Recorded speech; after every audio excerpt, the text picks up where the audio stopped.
Selamat siang semua. Siang. Jadi pada siang ini kita akan masuk ya pada pertemuan pertama ya, yaitu tentang manajemen risiko. Ya. Sebelum kita ulas ya, sebelum saya menjelaskan, ada deskripsi dan tujuan mata kuliah manajemen risiko. Ya, apa itu? Yaitu ya, mata kuliah ini akan mempelajari dengan risiko, identifikasi risiko, bisnis, serta bagaimana cara memahami jenis-jenis risiko. Ada pengukuran dan ada pengendalian. Ya, dan ada juga analisis finansial dan non finansial, serta manajemen risiko perbankan. Ada risiko sektor birokrasi. Itu semua adalah kunci daripada indikator risiko. Apa tujuan? Mengapa kita harus mempelajari itu?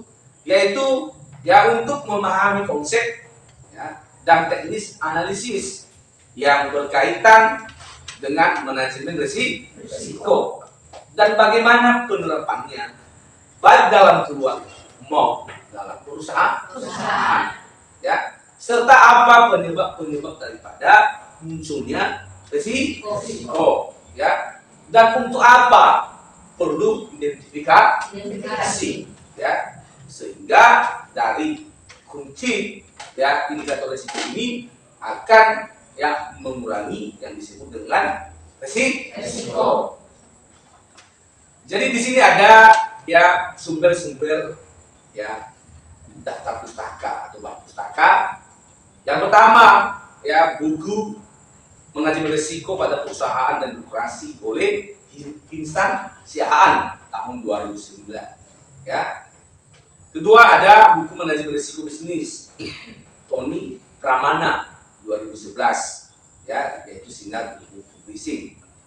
Ketiga yaitu risk management, pendekatan kualitatif untuk bank komersial ya, yaitu oleh Robert Tampung Bolon ya. Manajemen risiko perbankan ya, pengarang adalah Iman Gojali. Ini adalah Direktur Program Doktor Ilmu Ekonomi Universitas Diponegoro ya. Manajemen risiko finansial oleh Bapak T. Sunario tahun 2007 ya, diterbitkan oleh Salemba 4. Dan ada juga bahan tambahan ya pustaka, yaitu analisis SWOT Glenn Slaughter ya. Kedua ada manajemen risiko perbankan syariah ya, pengarang adalah Bambang Rianto Rustam ya, yang diterbitkan oleh Salemba 4. Jadi pada materi kita ini ada 4 hal yang harus kita bahas, yang harus kita pelajari bersama. Yang pertama, mengenal risiko. Yang kedua, apa itu manajemen risiko? Sebab-sebab risiko dalam bisnis, kategori risiko dalam manajemen risiko. Jadi ada 4 topik yang kita bahas hari ini.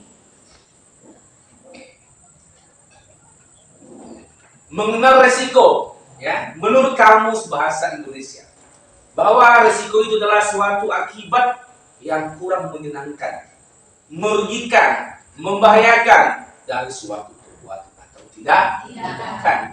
Bahwa risiko itu adalah suatu kelemahan yang dihadapi oleh manusia, ya, suatu kelemahan dan kerugian yang dihadapi oleh perusahaan.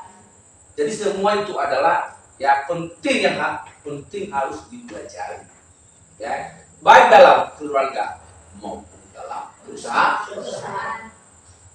Artinya bahwa risiko itu adalah kemungkinan terjadinya sesuatu yang merugikan, ya, tidak diduga atau tidak diinginkan. Itu sangat benar.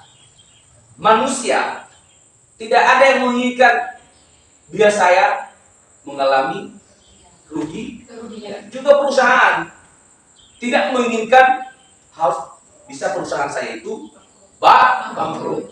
Sehingga risiko itu sudah ada, tapi bagaimana cara meminimalisirnya. Tetapi kalau mau dihilangkan risiko, tidak bisa. Menurut Australian Risk Management, ya, bahwa manajemen risiko itu adalah suatu culture, ya, proses dan struktur yang diarahkan untuk merealisasikan peluang potensial dan sekaligus mengelola dampak yang merugikan. Bahwa menurut dalam buku Risk Management Australia ini bahwa risiko itu suatu budaya, sudah kebiasaan, bukan sebagai hal yang baru yang tidak diketahui oleh manusia. Artinya adalah sudah menjadi budaya, sudah menjadi kebiasaan. Ya. Tentu untuk mendapatkan risiko, ya pasti ada proses, ada strukturnya. Ya. Untuk menemukan risiko kerugian perusahaan sekian, tidak secara merta bisa kamu dapatkan tanpa melewati yang disebut dengan proses. Nah, itu ada struktur hierarki kalau Anda bekerja di perusahaan.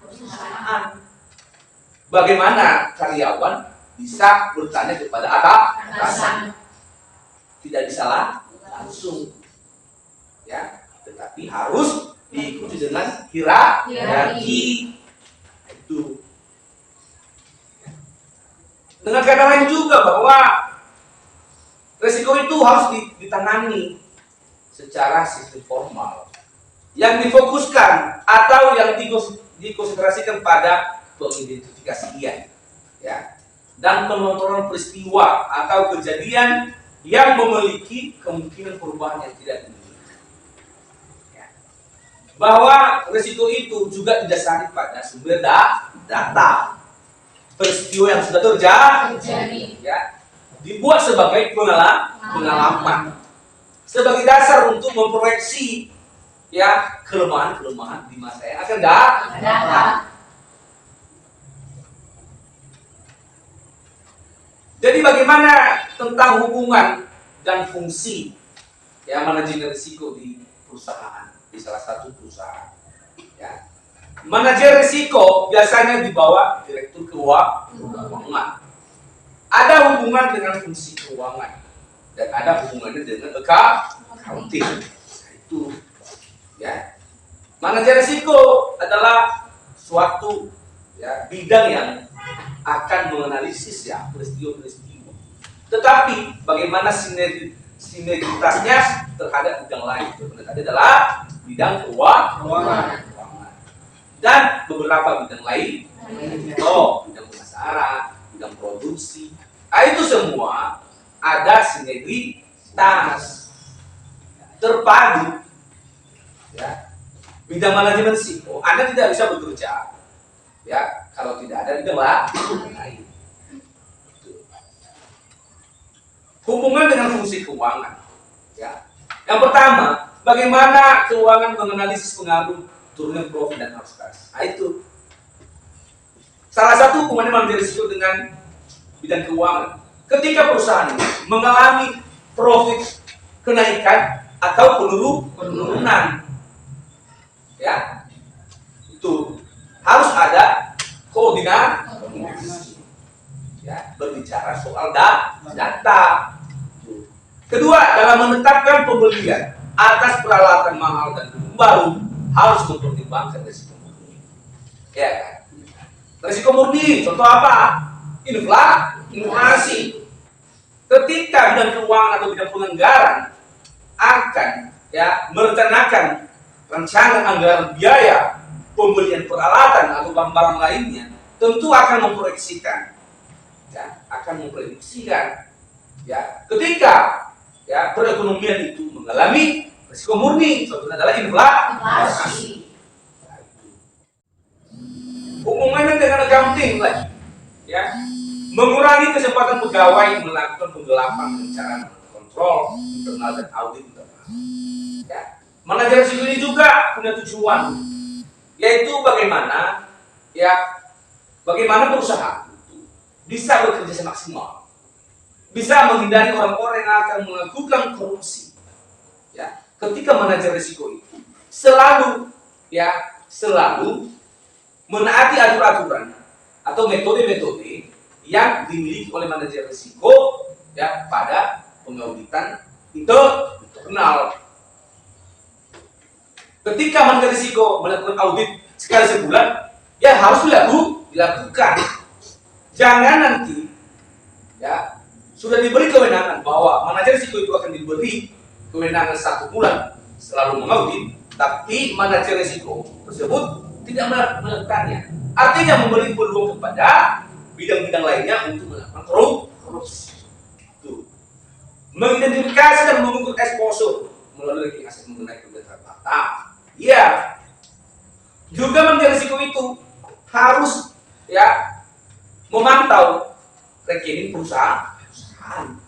Jangan nanti bidang keuangannya sekian harta hasil lancar perusahaan, ternyata nihil ya, nilai perusahaan atau nilai exposure hartanya sekian, padahal tidak ada. Itu juga pekerjaan daripada manajer risiko. Semuanya rangkuman adalah untuk menghindari ya korupsi. Ketika bidang keuangan melakukan korupsi, risiko sangat besar kan? Mulai dari gaji, operasional perusahaan dan lain sebagainya. Melakukan penilaian rekening misalnya rekening utang, itu juga ya. Aset lancar perusahaan sekian triliun. Apakah aset lancar yang dimiliki perusahaan itu adalah aset real atau bukan aset real ya? Artinya bahwa itu betul-betul milik perusahaan. Bagaimana kalau aset yang dimiliki oleh perusahaan itu masih ada lagi uang orang lain? Bagaimana Anda bisa begitu bahwa itu termasuk aset? Itu ada perusahaan. Padahal masih ada lagi uang orang lain di dalamnya.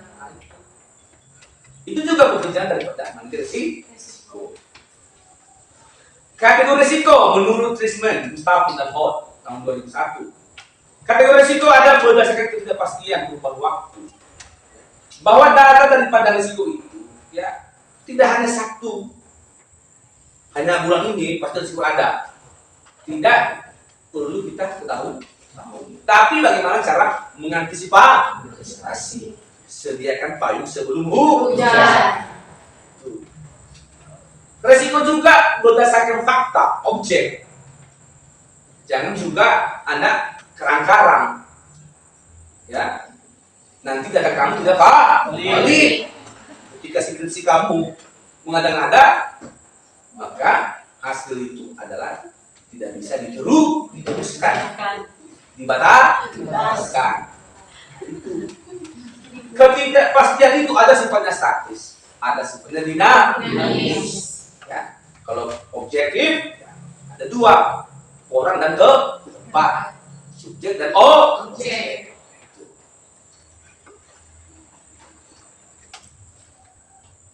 Kategori risiko juga bisa berdasarkan sifat. Ada sifat spekulatif dan ada sifat murni, ya kan? Kalau spekulatif, orangnya bagaimana cara bisa menguntungkan, yaitu kalau murni seperti inflasi. Berdasarkan kemungkinan untuk dialihkan. Yang dapat dialihkan risiko, contohnya apa? Contohnya apa? Yang bisa dialihkan risiko. Ketika investor itu, ya kan? Ketika investor menyimpan uangnya di bank, ya tidak. Ketika uang ada di tangannya, siapa yang menjamin bahwa itu aman? Tidak ada. Ketika uang yang di tanganmu, uang kamu simpan di lemari kamu, siapa yang bisa menjamin bahwa itu aman? Itu kita akan mendapatkan risiko. Bagaimana cara mengalihkan risiko itu? Harus disimpan di bank, menabung di bank. Uang Anda itu akan dipinjam oleh orang lain melalui bank. Ya. Itu namanya nilai derivatif. Nah, itu. Oke? Berdasarkan kemunculan, ada internal dan eksternal. Risiko itu ada sifatnya internal dan ada sifatnya eksternal. Kita bekerja dalam satu perusahaan, kita bekerja serius. Tapi ada kendala kan, kendala yang kita yang kita ada. Tapi contohnya dulu apa? Kita semangat untuk bekerja, tapi tiba-tiba laptop kita rusak. Itu Resiko. pekerjaan yang 10 menit menjadi 2 hari. Nah, itu juga resiko eksternal ya, ketika kita berada di luar perusahaan. Bukan hanya kita ditantang tetap bekerja, bukan hanya itu juga ya. Kalau kita berbicara di luar ya sudah otomatis adalah bersaing perusahaan. Ketika Anda tidak terstruktur ya, tidak betul-betul ya melakukan perencanaan yang matang di perusahaan Anda, maka akan disaing. Jelas itu. Ya kan? Nah, itu. Sumber-sumber resiko ada sosial, ada fisik, dan ada ekonomi. Sosial. Anda pemilik perusahaan dalam suatu daerah. Itu adalah bukan daerah kamu, tapi sosial tidak ada. Ya, akibat dari dampak dari perusahaan kamu itu lingkungan, ya, lingkungan tidak sehat. Apa yang dapat di situ? Masyarakatnya akan keberatan. Sosial, risiko sosial, fisik kebakaran, cuaca petir dan tanah longsor. Itu tidak ada manusia yang memprediksi itu ya. Ekonomi, manusia bisa memprediksi, bisa inflasi bisa memprediksi. Tetap terjadi inflasi. Itu akibat ketidaksesuaian antara apa? Penawar dan permintaan.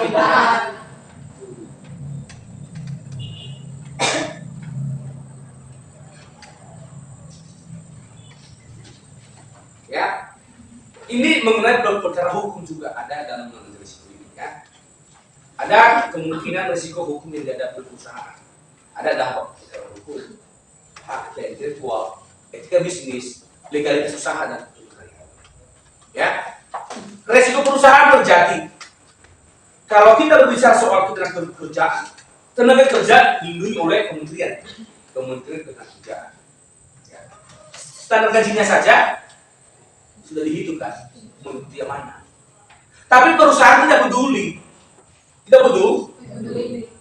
pasti ya karyawan akan menuntut. Apalagi kalau perusahaan itu tidak legal, jadi ilegal. Itu udah lebih berbahaya. Ya. Kerangka manajemen resiko bisnis. Langkah yang pertama, menetapkan konteks. Ya. Menetapkan judul. Topik. Setelah Anda tetapkan apa yang Anda teliti, apa yang Anda survei, bidang apa, maka lakukan pengidentifikasian risiko. Setelah Anda melakukan identifikasi, ya, mendapatkan hasil dari lapangan, maka Anda menganalisisnya.